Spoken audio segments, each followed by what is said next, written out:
মানে এই যে লেবুটা দেখতে পাচ্ছেন, লেবুটা এখন আর লেবু নাই, লেবুটা এখন লেবু ফল হয়ে গেছে। এরপরে কাঁচামরিচ ফল হয়ে গেছে, 70 টাকা কেজি ছিল, 60-70 টাকা, এখন 170 টাকা। বিভিন্ন কান্ট্রিতে আপনার রমজান আসলে জিনিসের দাম কমে যায়, আমাদের বাংলাদেশে ঠিক তার উল্টাটা। ঠিক এবারকাও সেরকমই আপনার গরুর দাম বর্তমানে হাটে ঘাটে লাগামহীন। এখনো যদি বলি 50টা এত দাম বাড়ছেনি, অর্থাৎ সে জানোই না যে আগে কত দিয়ে নিছে এখন কত, এই সাবজেক্ট, এটা কোনো ব্যাপার না।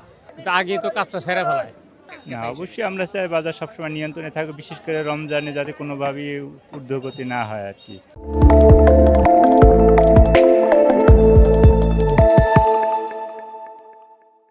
পবিত্র রমজানকে সামনে রেখে জমে উঠেছে রাজধানীর বাজারগুলো। তবে ক্রেতাদের প্রশ্ন, দ্রব্যমূল্যের দাম বাড়ছে নাকি নিয়ন্ত্রণে? প্রিয় দর্শক, এই মুহূর্তে আমি রয়েছি ঢাকার রাজধানী কাউরান বাজারে। দ্য টাইমস অফ বিডি থেকে আমি ইয়াসিন অপূর্ব। চলুন বর্তমান বাজারের চিত্রটা একটু তুলে ধরা যাক। আমি আপেল কিনলাম 250 টাকা করে নিছে, তারপরে যে কেনু কমলা নিছে 250 টাকা করে নিছে।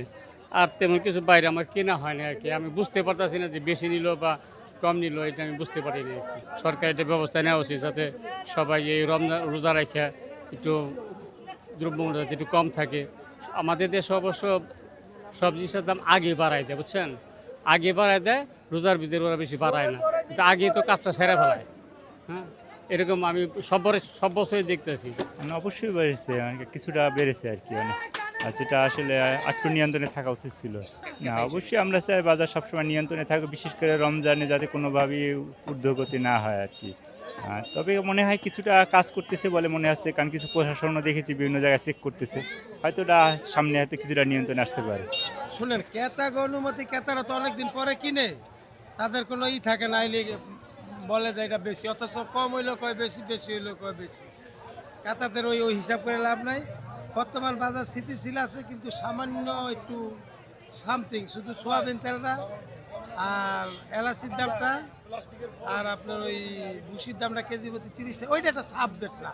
কিন্তু কাস্টমার আইসা গত 6 মাস আগে নিচে 50টা দেয়া, এখনো যদি বলি 50টা এত দাম বাড়ছেনি, অর্থাৎ সে জানোই না যে আগে কত দিয়ে নিছে এখন কত, এই সাবজেক্ট, এটা কোনো ব্যাপার না। গত বছর তুলনায় এলাকার জিনিসপত্রের দাম অনেক কম। ছোলা ছিল 120 টাকা কেজি, ভালো মানের ছোলা 100 টাকা কেজি আছে, 90 টাকা আছে। চিনি ছিল 130 টাকা, চিনি 100 টাকা কেজি। আর সয়াবিন তেলের সংকট ছিল, ওটা আল্লাহর রহমতে নাই। আমরা ডিলার থেকে পাইতেছি, আমরাও কম দামে বেচতেছি, কাস্টমার ঠিক মতো জিনিস পাইতেছে, আমরাও কিনতে পারতেছি, বেচতে পারতেছি, মানে কোনো হয়রানি নাই। না না, গত বছর তুলনায় জিনিসের দাম অনেক কম। প্রতি কেজি মালে 20-30 টাকা কেজিতে কম। তার ক্ষেত্রে হোটেল যারা তা চালায় তাদেরও লাভ, যারা বাসাবে তাদেরও লাভ। চিনি 1 কেজি 30 টাকা কম, 1 কেজি ছোলাতে 20 টাকা কম তেল পাইতেছে। গতবার তুলনায় যেরকম তেলের জন্য দোকানে দোকানে ঘোরা লাগছে, এবছর তা হইতেছে না, আল্লাহর রহমতে সবাই জিনিস পাইতেছে। ভুসি, তোকমা, চাহিদা নাই, সবগুলো এগুলা চাহিদা আছে। তবে গত রমজানের থেকে এই বছর অনেক দাম কম। গত রমজানে ভুসি ছিল সাদাটা 2200, লালটা ছিল আপনার 1600। এখন ভুসি কেজি হয়েছে আপনার 1000 এবং সাদাটা হয়েছে 1400 টাকা। বাজার বেড়েছে বাবা, মালের দাম বেড়েছে, বাজারও বেড়েছে, বুঝলেন। মালের দাম না বাড়তে তো বাজার তো বাড়বে না। মালের আমদানি নাই, মালের আমদানি থাকলে বাজার বাড়তো না। আগে 750 টাকা বেচতাম, এখন 780 টাকা। ভাই, বর্তমানে অনলাইনের যুগ, আমরা অনলাইনে দেখি বিভিন্ন কান্ট্রিতে আপনার রমজান আসলে জিনিসের দাম কমে যায়, আমাদের বাংলাদেশে ঠিক তার উল্টাটা। ঠিক এবারকাও সেরকমই আপনার গরুর দাম বর্তমানে হাটে ঘাটে লাগামহীন। 800 টাকার উপরেও কসাইদের মাংস বিক্রেতা যারা, তাদের কেনা পড়তেছে। তো কেউ 750 বেচে, কেউ 800 প্লাস বেচে। এখন দেখা যায় আমরা কাদের কাছে আবদার করব যে গরুর দামটা কমাবে, কে কমাবে, কারা কমাবে? তো গরুর দাম কমলে গোছের দাম কমে আসবে, আমরা তখন 1 কেজির জায়গায় কাস্টমার 2 কেজি নেবে, আমরা 1 গরুর জায়গায় 2 গরু বেচতে পারবো। এখন ভাই যেই হারে প্রত্যেকটা জিনিসের দাম বাড়তেছে, আশা করি আমাদের নতুন সরকার আসছে, উনি দেখবে, মনিটরিং করবে, জিনিসের দাম আস্তে আস্তে নিয়ন্ত্রণে আসবে আশা করি। বাদ বাকি আল্লাহ জানে।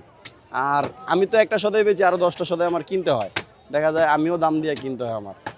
আর গরুর দামটা বর্তমানে আসলেই খুব বাড়তি যাচ্ছে, আমরা হিমশিম খেয়ে যাচ্ছি। আগে আপনার 700 টাকা, 750 টাকা এরকম বিক্রি হয়েছে, এখন এই যে আমারই বেচা লাগতেছে 780 টাকা, কেনাই পড়তেছে তার থেকেও বেশি ভাই। ঠিক আছে, এখন আমাদের তো ইচ্ছা যে আমরা 500 টাকা কেজি গোছ বেচি, কাস্টমার মন ভরা খায়, কিন্তু গরুর দামটাই তো বেশি যাচ্ছে, কি করবো। অনেকে আছে গরুর গোছের এত দাম দেখে বেশি পরিমাণে কিনতে পারে না, তার জন্য আমরা একটা ব্যবস্থা রাখছি যে মানুষ 100 গ্রাম 250 গ্রাম, মানে যার যতটুকু প্রয়োজন আমরা তাদের প্রয়োজনটা যে মিটাতে পারি। অনেকে আছে 300 টাকা ইনকাম করছে সারাদিনে, সে 100 টাকার গোস্ত নিয়ে একটা আলু দিয়ে একটু ঝোল করলে তার বাচ্চার মুখে অন্তত তুলে দিতে পারবে। কারণ 300 টাকা যে রোজগার করে, 400 টাকা রোজগার করে, তারা গরু গোস্ত কিনা খাওয়ার সামর্থ্য রাখে না। তো তারা যে কিনতে পারে, আমরা সেই ব্যবস্থাটা রাখছি। আপনারা জানেন বিশেষ সব জায়গায় মোটামুটি রমজান মাসে সবগুলোর ফোনের দাম কমিয়ে দেওয়া হয়, এখানে কন্ট্রোল থাকে একটা। আর সেখানে আমাদের দেশে এইটা আসলে মানে বুঝতেছি না যে কেন মানে রমজান মাসে এই ফোনের দামগুলো বাইরে, বিশেষ করে খাবারের আইটেমগুলো। ওই আগে এক সময় ছিল আপনার যে ইলিশ মাছ খাওয়া, কিন্তু আমাদের দেশে রিক্সা চালক বা মধ্যবিত্ত ফ্যামিলির জন্য এটা একটা মানে খুব স্বপ্নের বিষয় ছিল ইলিশ মাছ খাওয়াটা। এখন বর্তমানে এই যে লেবুটা দেখতে পাচ্ছেন, লেবুটা এখন আর লেবু নাই, এটা এখন লেবু ফল হয়ে গেছে। এরপরে কাঁচামরিচ ফল হয়ে গেছে, 70 টাকা কেজি ছিল, 60-70 টাকা, এখন 170 টাকা। লেবু ছিল আপনার ডজন ছিল আপনার 30 টাকা, 40 টাকা ডজন বিক্রি করছে। আর এখন আপনার হালি বিক্রি করে 100 টাকা, 120 টাকা হালি। তো লেবু আর এখন লেবু নেই, ফল হয়ে গেছে। শসাটাও সেম কাহিনী, আপনার কিছুদিন আগে 40 টাকা ছিল, এখন বর্তমানে শসা কেজি হচ্ছে 100 টাকা, 80 টাকা, এভাবে চলতেছে। তো এভাবে যদি হয় তাহলে সাধারণ যে মধ্যবিত্ত ফ্যামিলির মানুষগুলা, যেমন আপনার একজন ভ্যান ড্রাইভার, একজন রিক্সা চালক বা আমাদের মতো মধ্যবিত্ত যে ফ্যামিলির লোকগুলা, ওরা চাইলে আপনাদের তৃপ্তি নিয়ে যে একটা সাধারণ একটা লেবু শরবত দিয়ে যে ইফতারটা করবে, ওই সুবিধাটা এখন বর্তমানে নাই। অনেক বাড়তে, একটা লেবু 30 টাকা, একটা লেবু 25 টাকা, একটা লেবু 35 টাকা। কিভাবে গরিব মানুষ খাইবো? একটা লেবু যদি 30 টাকাও হয়, কিভাবে খাইবো? এটা কারোটা কি লোদামায়া দিন আছে, তারা ব্যবসায়িকেরা বাড়াই দিছে। একটা 10টা আলি লেবু ছিল, এই জায়গা থেকে 120 টাকা আলি। কি করব? গরিব মানুষ কি করব, কি করে খাইবো? এটা প্রতি বছরই হয়, এ বেশি দাম প্রতি বছরই হয়, এটা আর কমে না, একটু বাড়ছে, অনেক বাড়ছে। রমজান উপলক্ষে মনে হচ্ছে ফলের দামটা একটু বৃদ্ধি, আগে একটু কম ছিল, এখন মনে হচ্ছে একটু বেশি। আপেল কমলা যেগুলো, এখন মালটা কিনলাম হচ্ছে 280 টাকা কেজি, আপেল কিনলাম 280 টাকা কেজি। এটা হচ্ছে এর আগে 250 টাকা, 240 টাকা, 230 টাকা এরকম ছিল, এখন একটু বেশি মনে হচ্ছে। এটা আমাদের বাংলাদেশে এই যে সবাই সিন্ডিকেট করে, যেটা পৃথিবীর বাইরের মুসলিম কান্ট্রিগুলোতে দাম কমে দেখা যায় কোথাও সারে বিক্রি করে, আর আমাদের দেশে বাড়ায় বিক্রি করে এরা। এটা বাঙালিদের স্বভাব বলা যায়। না, এটা হলো আগে একটু কমে ছিল, এখন আমরা পাইকারি আনতে যাই, পাইকারি বাজারে দাম আমাদের থেকে বেশি দিয়ে আনতে হয়। এই জন্য আমাদের কিছু করার থাকে না, আমরাও বেশি করে বিক্রি করতে হয়।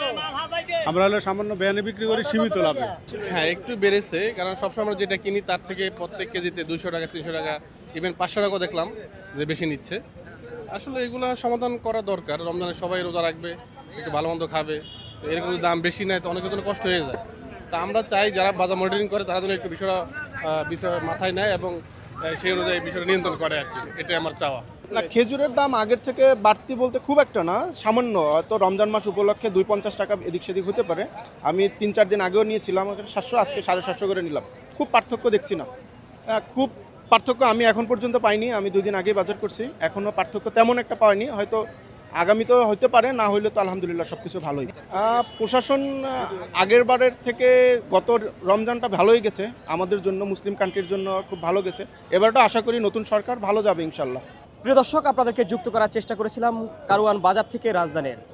প্রতি বছরই রমজান আসলে যে বাজারের ঊর্ধ্বগতি হয়, সেই বাজার পর্যবেক্ষণ নিয়ে আজকে আমরা ক্রেতা এবং বিক্রেতার সাথে কথা বলেছিলাম এবং আমরা জানতে চেয়েছি এইবারের রমজানে বাজারের ঊর্ধ্বগতি নাকি নিম্নগতি, এবং ক্রেতারা ক্রয় এবং বিক্রেতারা বিক্রয় করে কতটুকু সন্তুষ্ট, সেই বিষয় নিয়ে কথা বলার চেষ্টা করেছিলাম।